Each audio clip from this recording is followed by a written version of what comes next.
At my granddaughter's wedding, my name tag didn't say grandmother. It said primary sponsor. I stared at the gold lettering for a long moment while the young woman at the reception table kept smiling at me like nothing was wrong. Cute, isn't it? My daughter-in-law Rebecca said as she appeared beside me holding a glass of champagne. Olivia thought it would be funny. Funny. I forced myself to smile back, even though something cold settled quietly in my chest. Of course, I said softly. Very funny. Rebecca adjusted the diamond bracelet on her wrist, the one I had paid for last Christmas, then leaned closer. Honestly, Margaret, none of this wedding would have happened without you. Her tone sounded sweet enough for anyone nearby to mistake it for gratitude, but I heard the truth underneath it. I heard ownership.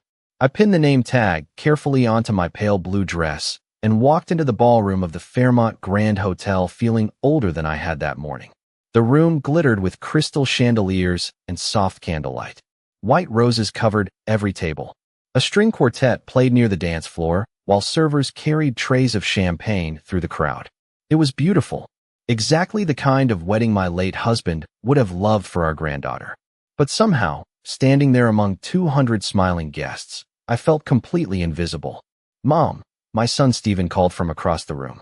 He walked toward me with quick, distracted steps, already glancing over his shoulder before he even reached me. Everything okay? I touched the edge of my name tag lightly. I suppose this was Rebecca's idea. Stephen laughed nervously. Oh, come on. Don't take it personally. Everyone knows you helped out a lot financially. Helped out. As though I had simply written a check and disappeared.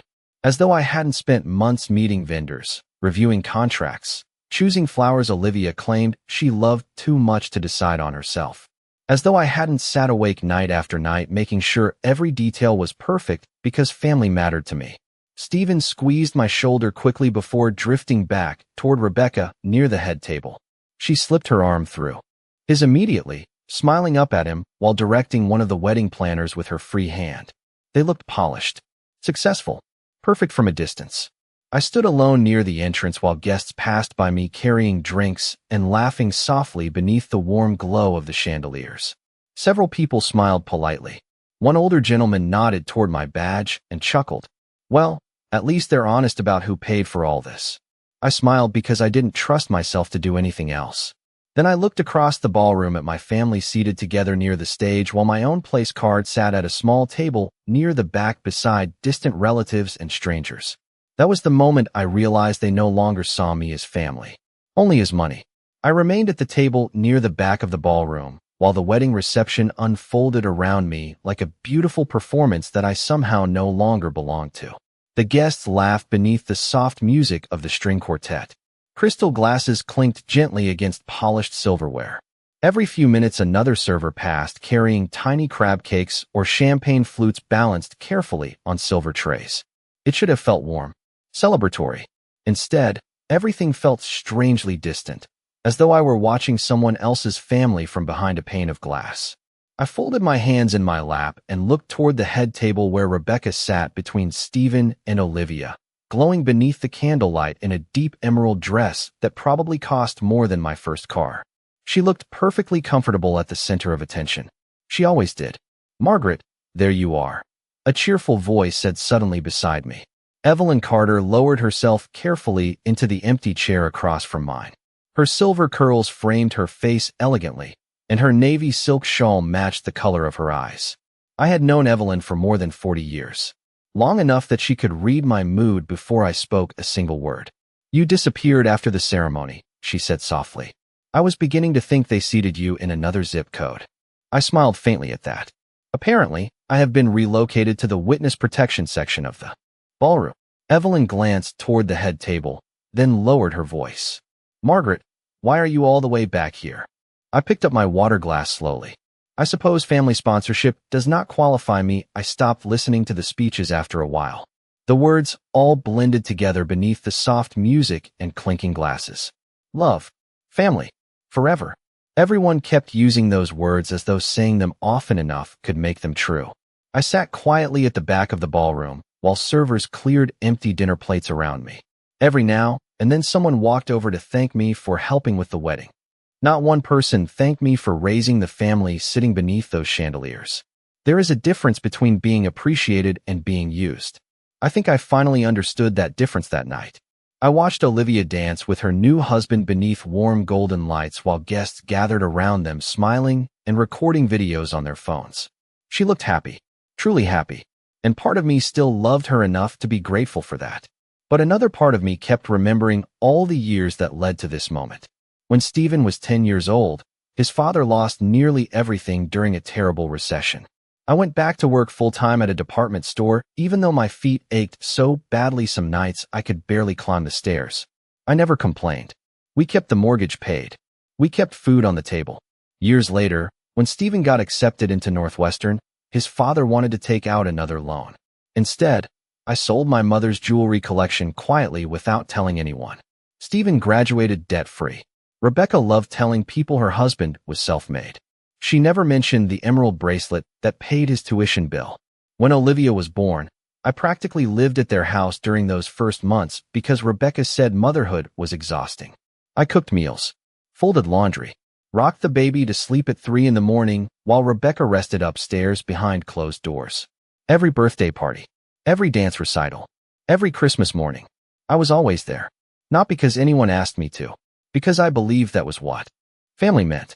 Somewhere over the years, generosity slowly became expectation. Then expectation became entitlement. I remembered the first time Rebecca asked me for money without even pretending to feel embarrassed about it.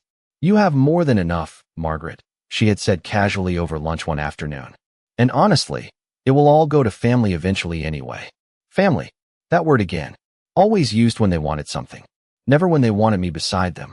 I looked around the ballroom once more. Thousands of white roses, crystal champagne towers, a custom dance floor with Olivia's initials painted in gold. I had paid for all of it after Rebecca insisted they deserved a wedding people would never forget. She had been right about one thing. I would never forget this night for the rest of my life. Then I noticed Rebecca near the bar speaking quietly with 2 women while glancing toward me. One of them laughed softly behind her champagne glass. Rebecca smiled in that polished, careful way she had perfected over the years. The same smile she used every time she needed something from me. Suddenly, an old memory returned so clearly it made my stomach tighten. Richard, my late husband, standing in our kitchen years ago with his coffee cup in hand saying quietly, "One day they may forget who carried this family through the hard years, Maggie. Do not let them mistake your kindness for weakness." At the time, I thought he was being overly cautious. Sitting alone at table 17, I realized he had seen this long before I did. The band began playing slower music after dinner while guests drifted toward the dance floor, carrying fresh glasses of champagne. I remained at my table near the back of the ballroom, watching everyone move around me as though I existed just outside the edges of the celebration. A photographer passed by and paused briefly when he noticed me sitting alone. "Would you like a family photo before dessert starts?" he asked kindly. Before I could answer, Rebecca appeared beside him almost instantly, her smile polished and effortless. "Oh, Margaret is fine here," she said lightly. "We already did immediate family pictures earlier." Immediate? Family? The words settled heavily inside my chest. The photographer looked uncomfortable for a second before nodding awkwardly and walking away. Rebecca adjusted the sleeve of her silver gown and looked down at me with that same practiced sweetness she always used when she wanted control without conflict. "You know how hectic weddings get," she said softly. "Please do not take little things personally tonight." Then she walked away before I could respond. I stared after her for several seconds. Little things. A forgotten photograph. A table hidden in the corner. A name tag that turned me into a walking checkbook. Cruelty often arrives disguised as little things. I was reaching for my water glass when a familiar voice interrupted my thoughts. "Margaret." I looked up and immediately felt the first genuine warmth I had felt all evening. Evelyn Carter stood beside the table wearing a dark green dress and holding a small clutch purse against her side. We had been friends for more than 30 years, ever since our husbands worked together downtown. "I was wondering where they put you," she said quietly after hugging me gently. Her eyes moved toward the back corner of the ballroom, and her expression tightened almost immediately. "Of course," she murmured under her breath. I managed a faint smile. Apparently, I am not immediate family anymore. Evelyn sat beside me without asking permission from anyone. "Do not do that," she said softly. "Do not make excuses for people who know exactly what they are doing." I looked down at the untouched slice of wedding cake in front of me. For a moment, neither of us spoke. The music floated through the ballroom, while laughter echoed from the dance floor. Finally, Evelyn leaned slightly closer. I debated whether I should tell you this tonight, she said carefully. But after seeing how they are treating you, I think you deserve to know. Something in her tone made my stomach tighten immediately. Know what? Evelyn hesitated before answering. Last month, I ran into Rebecca at the country club. She was having lunch with a realtor. I frowned slightly. A realtor? Evelyn nodded once. They were talking about retirement communities. Luxury ones.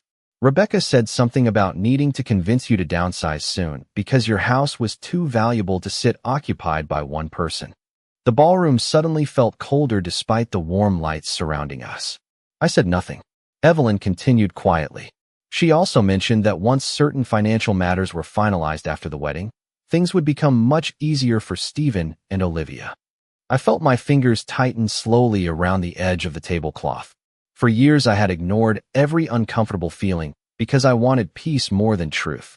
But sitting there beside Evelyn while my family celebrated 20 yards away without me, I finally understood something painful. They were not simply taking my generosity for granted anymore. They were already planning the next stage of my disappearance. After Evelyn finished speaking, I sat perfectly still while the sounds of the wedding continued around us. Somewhere across the ballroom, guests applauded as Olivia and her husband stepped onto the dance floor again beneath soft golden lights. The band began playing an old Frank Sinatra song Richard used to love. For a moment, I could almost hear my husband's voice beside me telling me not to ignore what was right in front of my eyes. Evelyn reached across the table and touched my hand gently. "I am sorry," she whispered. I nodded once, unable to trust my voice yet. The strange thing about betrayal is that when the truth finally arrives, it rarely feels shocking. It feels familiar, quietly familiar, like something your heart already knew long before your mind allowed itself to believe it. I looked toward Rebecca near the center of the ballroom. She was laughing with a group of guests while holding a champagne glass carefully between manicured fingers. Elegant, composed, untouchable. No one looking at her would ever imagine the conversations happening behind closed doors. No one would imagine she had already begun planning where I would go once my house became more useful to them than I was. "Margaret," Evelyn said carefully, "there is something else." I turned back toward her slowly. "Last week I also saw Stephen meeting with the same realtor. That hurt more than anything else that evening. Not Rebecca. Stephen, my son. The boy I once sat beside in emergency rooms when he had childhood asthma attacks. The boy whose science fair projects I stayed awake helping him finish after midnight. I suddenly remembered his face at dinner earlier when he told me not to take things personally tonight. He already knew. Of course he knew. He simply hoped I would continue pretending not to notice. Across the room, Rebecca caught sight of Evelyn sitting beside me. Her smile faltered for only a second before she excused herself from her group and walked toward us gracefully. "Evelyn," she said warmly as she approached. "I did not realize you two had found each other." Evelyn gave her a polite smile that never reached her eyes. Margaret looked lonely sitting back here by herself. Rebecca laughed lightly. "Oh, you know how seating charts get at weddings. Total chaos." I studied her face carefully while she spoke. Years ago, I would have believed her. That was the dangerous thing about Rebecca. She wrapped cruelty inside charm so neatly that people questioned their own pain instead of her behavior. Rebecca glanced toward the dance floor before looking back at me. "Actually, Margaret, there is something I wanted to ask you later tonight." Her tone softened into something almost rehearsed. "Stephen and I have been thinking lately that your house may be becoming too much for you to manage alone. Maybe after the honeymoon, we could all sit down and discuss some easier long-term options." Easier options. Such gentle words for such a cold intention. Evelyn went silent beside me. Rebecca kept smiling, waiting for my response. Normally, I would have nodded politely just to avoid tension. Normally, I would have protected everyone else from discomfort while swallowing my own. But something inside me had shifted tonight. Quietly, permanently. I folded my hands carefully on the tablecloth and looked directly into Rebecca's eyes. Then for the first time all evening, I smiled without pretending. "That is thoughtful of you," I said calmly. "But before anyone starts making plans for my future, there are a few things about this family's finances you clearly do not understand yet." For the first time that night, Rebecca's smile disappeared completely. Rebecca stared at me for a moment after I spoke, her expression perfectly still except for the slight tightening around her eyes. Then, almost immediately, the polished smile returned. "I am not sure what you mean," she said lightly. "We are only concerned about you." Concern. Another beautiful word people use when they want control to sound compassionate. I held her gaze calmly. "Of course you are." Before Rebecca could answer, someone near the dance floor tapped a champagne glass with a fork to announce the next round of speeches. Guests slowly returned to their tables, while soft conversations filled the ballroom again. Rebecca straightened the fabric of her gown and smiled down at me one last time. "We can talk later," she said quietly. "Tonight is about Olivia." Then she walked away toward the front of the room where family belonged. Evelyn watched her disappear into the crowd before turning back toward me. "What did you mean about the finances?" she asked carefully. I looked down at the white linen tablecloth for a moment before answering. "Richard never trusted appearances," I said softly, "especially expensive ones. My husband had spent 40 years building his investment firm carefully, one cautious decision at a time. People assumed our wealth came from luck because they only ever saw the finished result. They never saw the years Richard spent working before sunrise or the nights we quietly sacrificed things so Stephen could have opportunities we never had growing up. Richard believed money revealed character faster than hardship did. He used to say hardship makes people pull together. Money makes them show who they really are." A server approached our table and refreshed our water glasses while guests applauded near the front of the ballroom. Olivia and her husband stood smiling beside the wedding cake while Rebecca prepared to give her speech. "After Richard died," I continued quietly, "I learned there were many things he arranged privately before his illness became serious." Evelyn listened silently. "The trust fund?" she asked. I nodded once. "Richard structured most of our assets so no one could pressure me into giving things away emotionally. The house, the investment accounts, even the family trust connected to Olivia." Evelyn's eyebrows lifted slightly. Meaning Stephen and Rebecca have access to far less than they think they do." Across the ballroom, Rebecca began speaking into the microphone with graceful confidence. Guests smiled and laughed at all the appropriate moments while she described Olivia as the center of their family. I noticed she thanked the florist twice. She thanked the wedding planner once. She thanked Stephen repeatedly for being such a supportive husband. She never mentioned me. Not once. Oddly enough, that no longer hurt the way it had earlier. Pain changes after clarity arrives. It becomes colder, more precise. Rebecca lifted her champagne glass toward Olivia dramatically. "Family is not just about where you come from," she said warmly into the microphone. "It is about the people who stand beside you and build your future together." Several guests applauded. I almost smiled at the irony. At that exact moment, a familiar older man entered the ballroom through the side entrance carrying a dark leather folder beneath one arm. Arthur Bennett, Richard's attorney and closest friend for nearly 30 years. Rebecca noticed him almost instantly from across the room. Her speech faltered for half a second before she recovered smoothly. But I saw the confusion on her face. Arthur was not supposed to be there tonight. He walked slowly through the ballroom until his eyes found mine near the back corner. Then he gave me a small respectful nod before approaching our table directly. Suddenly, for the first time all evening, I was no longer the least powerful person in the room. Arthur Bennett moved through the ballroom with the calm confidence of a man who never needed attention to command a room. Even after retirement, he still carried himself like one of the most respected attorneys in Chicago. Guests stepped aside politely as he approached our table, though most of them had no idea who he was. Rebecca, however, knew exactly who he was. I could see it in the way her posture stiffened near the dance floor. Arthur stopped beside me and smiled warmly. "Margaret," he said gently, leaning down to kiss my cheek. "You look lovely tonight." "Thank you for coming," I replied quietly. Evelyn greeted him politely before excusing herself to give us privacy. Arthur sat beside me and placed the leather folder carefully on the table between us. "Richard would have hated this wedding," he murmured softly while adjusting his glasses. Despite everything, I almost laughed. The flowers alone would have offended him. Arthur glanced toward the towering white arrangements hanging from the ceiling. He would have called them financially irresponsible. For the first time all evening, the knot in my chest loosened slightly. Richard and Arthur had always spoken the same language when it came to money. Practical, careful, controlled. Nothing like Rebecca's world of appearances and performance. Across the ballroom, Rebecca had resumed smiling for guests, but I noticed how often her eyes drifted toward our table now. Stephen saw Arthur too. His expression changed immediately. He whispered something to Rebecca, and the color slowly faded from her face. Arthur followed my gaze briefly before speaking again. "I received your voicemail this afternoon," he said quietly. "I assumed from your tone that tonight had become unpleasant." I folded my hands together calmly. "I believe my family has mistaken kindness for access." Arthur nodded once as though he had expected exactly that answer. Richard prepared for this possibility years ago. He opened the leather folder carefully and removed several documents. I recognized Richard's signature instantly, even from a distance. Seeing it again after all these years still hurt in quiet, unexpected ways. Arthur lowered his voice further.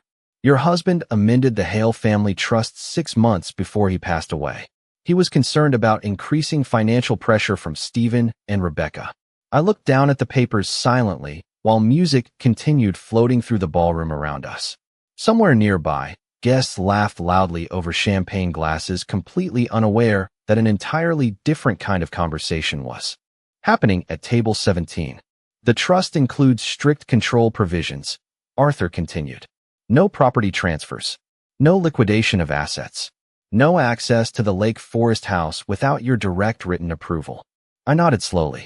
Richard had mentioned updating paperwork near the end of his illness, but he never explained the details fully.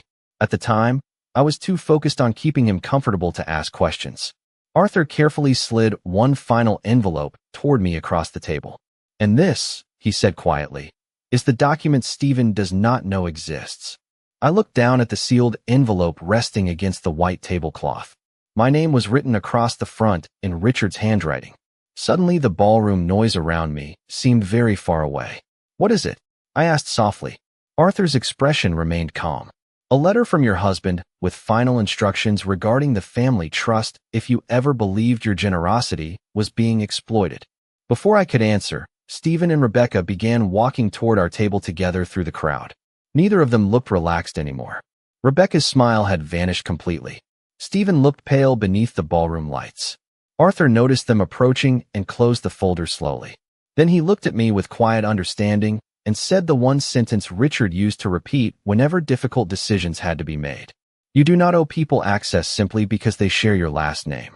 Stephen and Rebecca stopped beside the table, trying very hard to appear calm, but panic changes people in subtle ways. Stephen kept adjusting the cuff of his jacket even when it did not need adjusting. Rebecca's smile looked strained now, stretched too carefully across her face. Arthur remained seated beside me with the leather folder closed neatly in front of him.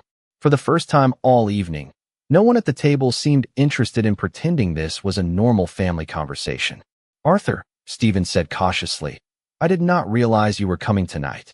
Arthur looked up at him evenly. "Neither did I." Silence settled over the table for a moment while music drifted softly through the ballroom. Rebecca finally spoke first. "Margaret, if this is about earlier, I think there has been a misunderstanding." I looked at her calmly. "No, Rebecca, I believe tonight removed all misunderstanding." Her expression tightened slightly. "We have always cared about you." "Have you?" I asked quietly. "Because all evening I have heard people thank me for financing this wedding, but not once has anyone treated me like family." Stephen exhaled sharply. "Mom, please. Not tonight. Not tonight." Those same words again. Delay the truth. Protect appearances. Preserve comfort. I suddenly realized how much of my life I had spent making other people comfortable at my own expense. Arthur opened the leather folder slowly and removed several documents. Rebecca's eyes immediately locked onto the papers. "I came tonight at Margaret's request," Arthur said calmly. "There are several financial matters that need clarification before any further assumptions are made regarding family assets." Stephen's face lost what little color remained. "What assumptions?" Arthur folded his hands over the documents. "For starters, neither of you has authority over Margaret's residence, investment accounts, or the Hale trust distributions." Rebecca blinked once. "That cannot be correct." Arthur's expression never changed. "It is entirely correct." Around us, the wedding reception continued glowing with laughter and music while our table sat wrapped in a completely different reality. Rebecca glanced at me quickly, then back toward Arthur. Stephen told me the trust would eventually transfer to Olivia. Eventually, Arthur replied calmly. Under Margaret's discretion, not yours. I watched Rebecca carefully in that moment. Not sadness, not embarrassment. Fear, pure fear. Not fear of losing family. Fear of losing access. Stephen lowered his voice. Mom, nobody is trying to take advantage of you. I reached into my purse slowly and removed the gold name tag from my dress. Family sponsor. I placed it carefully on the table between us. Then explain this, I said softly. Neither of them answered. Across the ballroom, Olivia laughed while dancing with her new husband, completely unaware of the conversation unfolding at the back of the room. I looked at my son for a long moment. Your father spent his entire life protecting this family, I said quietly. And I spent mine believing love meant endless sacrifice. My voice remained calm, steady. But sacrifice without respect eventually becomes permission. Arthur slid the sealed envelope with Richard's handwriting toward me. I rested my hand lightly on top of it, but did not open it yet. Somehow, I already knew what it would say. Richard always understood people faster than I did. I stood slowly from the table and smoothed the front of my dress, while Stephen looked up at me with growing unease. Rebecca opened her mouth as though she wanted to say something else, but no words came out this time. I looked around the ballroom one final time. The chandeliers sparkled. The roses glowed beneath candlelight. Everyone still believed this was a perfect wedding. Then I picked up my purse, nodded politely toward Arthur, and looked directly at Stephen and Rebecca. You thought I was the wallet, I said softly. You forgot I was also the one holding the key. Then I turned and walked out of the ballroom without looking.